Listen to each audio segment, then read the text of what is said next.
Before you start your pig farm, it is better for you to talk to other people who have been in the business before you and learn from them. So many mistakes that beginners uh, make about pig farming is that they think they know everything.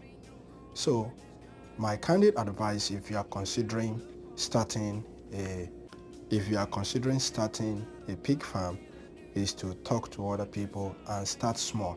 In any business that you want to start, you should consider starting from small, and then work your way up, and you'll be able to learn along the way. So enjoy. Your pig farming is lucrative.